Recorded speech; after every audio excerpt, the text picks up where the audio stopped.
नमस्कार, आधा दिन पूरी खबर में बहुत स्वागत है आपका। मैं हूं आपके साथ सचिन पाटिल। नमस्कार, मैं हूं आपके साथ मधुमिता पाल। शुरू करते खबरों का सिलसिला। इस वक्त बड़ी खबर दिल्ली से है। छत्तीसगढ़ के बजट 2026-27 में इस बार सबसे ज्यादा फोकस अगर किसी इलाके पर दिखा है तो वो है बस्तर और सरगुजा संभाग। साय सरकार ने 1.72 लाख करोड़ के बजट में इन आदिवासी अंचलों के लिए शिक्षा, स्वास्थ्य, रोजगार, सुरक्षा और कनेक्टिविटी को लेकर के कई बड़े ऐलान किए हैं। देखिए रिपोर्ट।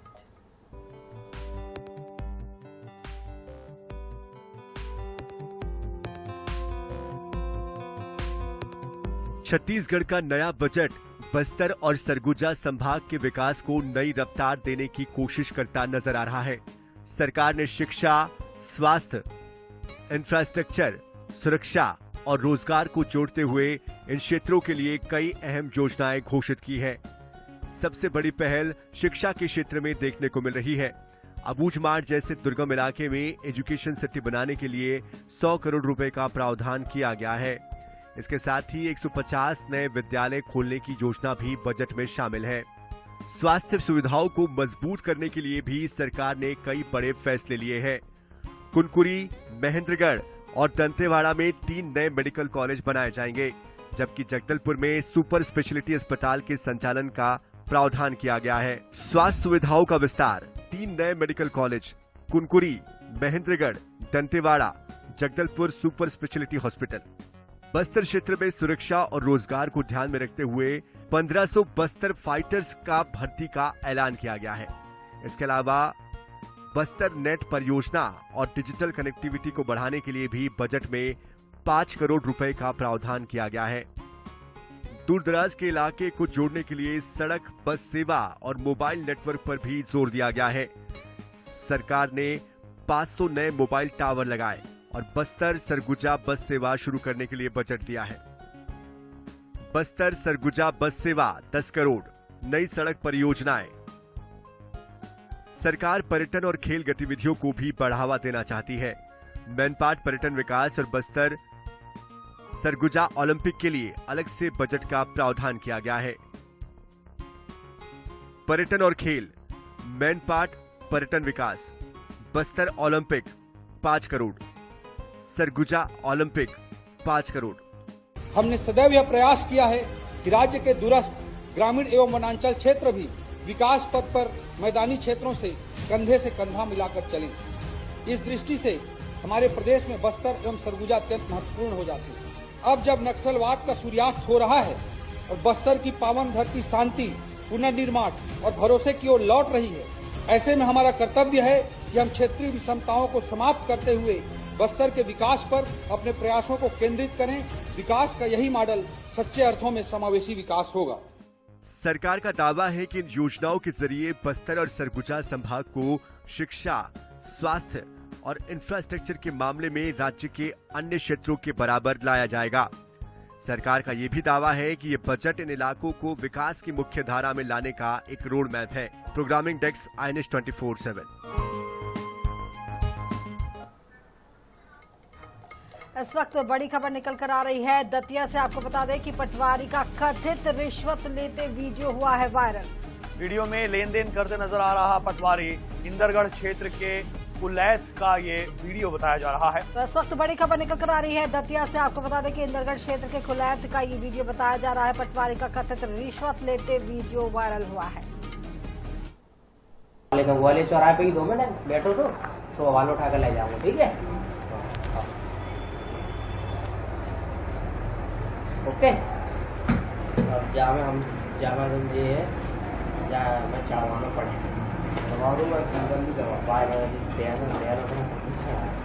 वो देना बात करवा दी चल रहा देना का पड़े बाद में करवा दो। 1000 रुपये करवा दो, मैं चढ़वा दूंगा। अरे यार 1000 सही, लेकिन चढ़वा दूंगा भाई। अभी आ जाइए 500 दे दो। 500 हमको पूरे 500 कर लाए जाओ तुम, और वो लेकिन क्या करवाना है हमको, ठीक है?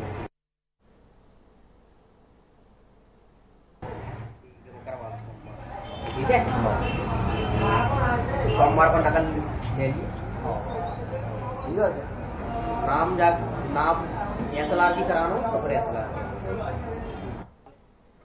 चलिए इंदौर से खबर आपको बताते हैं। भोपाल के बाद इंदौर को भी धमकी मिली है। संभागायुक्त और श्रम आयुक्त कार्यालय को मिली है धमकी। ईमेल के जरिए दी गई धमकी। सभी कर्मचारियों को बाहर निकाल लिया गया है। अब तक कोई संदिग्ध वस्तु नहीं मिली है।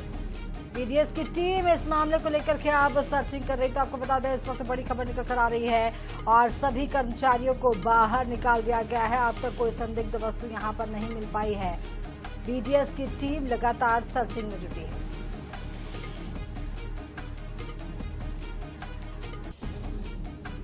देखिए, चाहे एजुकेशनल इंस्टीट्यूट हो या कोर्ट हो, अब ये सिलसिला लगातार जारी है।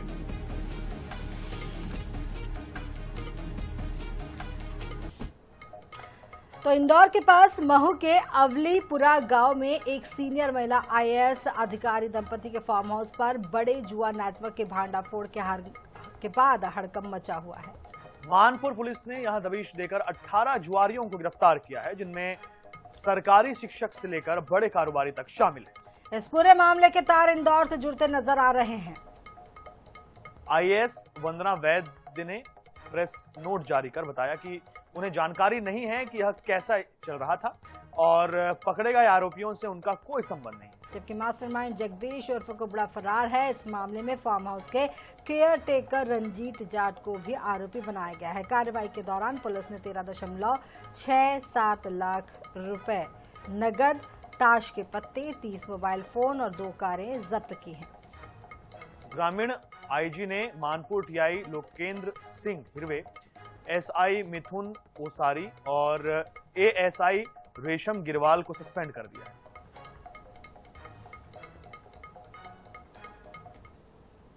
इंदौर लोकायुक्त टीम ने निवाली के बीआरसी महेंद्र सिंह राठौर को 5,000 रुपए की रिश्वत लेते रंगे हाथ पकड़ लिया।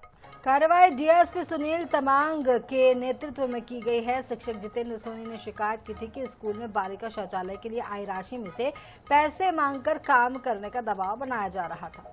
शिकायत के बाद टीम ने जाल बिछाया। राजपुर में बीआरसी ने जैसे ही 5,000 रुपए लिए, टीम ने मौके पर पकड़ लिया। फिलहाल मामले में आगे की कार्रवाई की जा रही है। शौचालय का पैसा आया था, बालिका शौचालय का 20,000 रुपया, जो बालिका शौचालय तैयार करना था। उसमें से इन दोनों के द्वारा कहा गया, श्री राठौर और डांगर द्वारा इनको प्रधानाचार्य को कहा गया कि 5,000 रुपये हमारे लिए रखना, 15,000 रुपये आप उसमें खर्च कर लो। तो ऐसे करके 5,000 रुपये पे बातचीत तय हुई। आज जैसे ही इन्होंने अपने घर के सामने एटीएम के सामने अपने घर के यहाँ आवेदक को पैसे लेने के लिए बुलाया। जैसे ही इन्होंने 5,000 रुपये की रिश्वत राशि ग्रहण की, हमारी टीम आसपास तैनात थी और हमने इनको रंगे हाथ पकड़ा। जबलपुर में साइबर ठगों ने डिजिटल अरेस्ट कर दर दिखा करके बुजुर्ग दंपति से 55 लाख रुपए ठगने की कोशिश की, लेकिन बैंक अधिकारियों और पुलिस की सतर्कता से ठगी टल गई। घटना 17 मार्च की। जब दंपति बैंक पहुंचकर आरटीजीएस के जरिए रकम ट्रांसफर करने जा रहे थे, ठगों ने 13 मार्च को कॉल कर दंपति को बताया कि उनके बैंक खाते से करोड़ों का लेन देन हुआ है। इसके बाद ठगों ने दंपति को 96 घंटे तक घर में कैद रखा। फिर दंपति से 60 लाख रुपए की मांग। दंपति ने 55 लाख रुपए होने की बात कही, जिस पर ठग ने पैसे ट्रांसफर करने के लिए क्यूआर कोड और खाता नंबर भेजा। 17 मार्च को दंपति मेडिकल स्थित एसबीआई बैंक पहुंचे और आरटीजीएस फॉर्म भरा। कैशियर को शक होने पर मैनेजर को जानकारी दी गई, जिन्होंने तुरंत गढ़ा थाना पुलिस को सूचना दी। 2 घंटे समझाने के बाद दंपति को एहसास हुआ कि वे ठगी का शिकार हो रहे थे। इसके बाद दोनों ने राहत की सांस ली।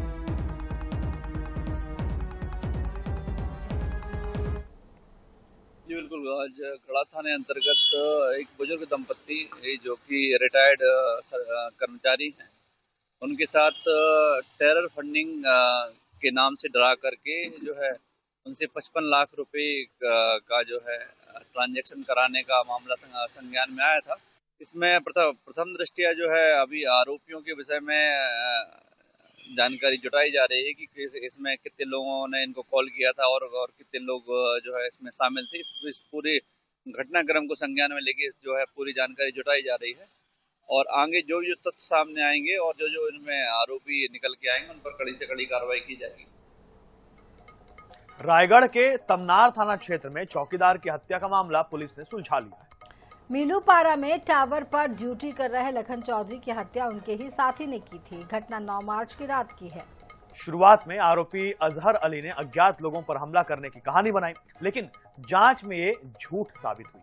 बार बार बयान बदलने पर पुलिस ने सख्ती से पूछताछ की, जिसमें आरोपी ने जुल्म कबूल कर लिया। खाना बनाने को लेकर के हुए विवाद में आरोपी ने टॉर्च से हमला कर गला दबाकर हत्या कर दी। बाद में सबूत मिटाने के लिए कपड़े जला दिए और टॉर्च धो दी। पुलिस ने खून लगी टॉर्च बरामद कर आरोपी को गिरफ्तार कर जेल भेज दिया है। मीलू पारा गांव में एक व्यक्ति का शव मिला था और पुलिस के द्वारा जब मौके को मुआयना किया गया तो प्रथम दृष्टया ही ये अंधे कत्ल का मामला था और पुलिस ने इन्वेस्टिगेशन शुरू किया तो उसका जो साथी था, जो टावर लगाने काम करते थे, तमनार पुलिस ने प्रोफेशनल तरीके से काम करके इस अंधे कत्ल को सुलझा लिया है। आगे की विवेचना कार्रवाई जारी। दतिया के इंदरगढ़ थाना क्षेत्र के जिगनिया गांव में 18 फरवरी को 11वीं की 17 वर्षीय छात्रा के आत्महत्या मामले में पुलिस ने आरोपी युवक को भिंड जिले से गिरफ्तार कर जेल भेज दिया है। युवक पर छात्रा को शादी के लिए लगातार दबाव बनाने और मोबाइल पर परेशान करने के आरोप हैं। घटना वाले दिन छात्रा सुबह कोचिंग के लिए घर से निकली थी और कोचिंग और स्कूल से लौटने के बाद उसने घर के कमरे में पंखे से फांसी लगाकर आत्महत्या कर ली। सूचना मिलते ही पुलिस मौके पर पहुंची और मर्ग कायम कर जांच शुरू की गई। परिजन ने पुलिस को दिए बयान में कहा कि भिंड निवासी सोहेल खान छात्रा को मोबाइल पर लगातार परेशान करता था और उस पर शादी का दबाव बना रहा था। इसी प्रताड़ना से परेशान होकर छात्रा ने आत्मघाती कदम उठाया। सूचना प्राप्त हुई थी कि एक नाबालिग बच्ची के द्वारा फांसी लगाकर आत्महत्या कर ली गई है। इस सूचना पर से थाना इंदरगढ़ पुलिस के द्वारा मार्ग क्रमांक 7/26 कायम किया जाकर जांच में लिया गया था। जांच के दौरान जो तथ्य सामने आए थे उससे विदित हुआ कि नाबालिग पीड़िता के द्वारा एक युवक जिसका नाम सुहेल और समीर खान है के द्वारा प्रताड़ित किए जाने पर आत्महत्या की गई थी। इस संबंध में युवक के विरुद्ध थाना इंदरगढ़ में अपराध क्रमांक 73/26 सेक्शन 108 BNS का पंजीबद्ध किया जाकर विवेचना में लिया गया है और विवेचना के दौरान आरोपी को गिरफ्तार किया जाकर माननीय न्यायालय पेश किया गया। बस्तर हेरिटेज मैराथन 22 मार्च 2026 को जगदलपुर के लालबाग मैदान से चित्रकूट जलप्रपात तक आयोजित की जाएगी, जिसमें देश विदेश के धावक बस्तर की प्राकृतिक वादियों में दौड़ेंगे। इस आयोजन में 42, 21, 10 और 5 किलोमीटर श्रेणियों में कुल 25 लाख रुपए का पुरस्कार है। इसका उद्देश्य बस्तर की आदिवासी संस्कृति और बदलती सकारात्मक छवि को बढ़ावा देना है। बता दें कि बस्तर अब सिर्फ अपनी प्राकृतिक खूबसूरती और समृद्ध सांस्कृतिक विरासत के लिए ही नहीं, बल्कि शांति और सुरक्षा के नए संदेश के लिए भी पहचान बना रहा है। खास बात यह है कि जिन हाथों में बंदूक हुआ करती थी और अब वो भी मुख्यधारा में शामिल होकर प्रशासन के अधिकारियों के साथ बस्तर को आगे बढ़ाने के लिए उतरने जा रहे हैं। 31 मार्च के पहले आयोजित होने वाले इस बस्तर हेरिटेज मैराथन में नक्सलवाद का नाम भी पूरी तरह से मिट जाएगा। दिनांक 22 मार्च 2026 को बस्तर हेरिटेज मैराथन का कार्यक्रम आयोजित किया जा रहा है जगदलपुर में। ये मैराथन जो है 4 श्रेणियों में रहेगा, जिसमें 42 किलोमीटर की दौड़, 21 किलोमीटर की दौड़, 10 किलोमीटर और 5 किलोमीटर की दौड़ रहेंगी। इसमें रजिस्ट्रेशन कोई भी कर सकते हैं, ओपन टू ऑल है।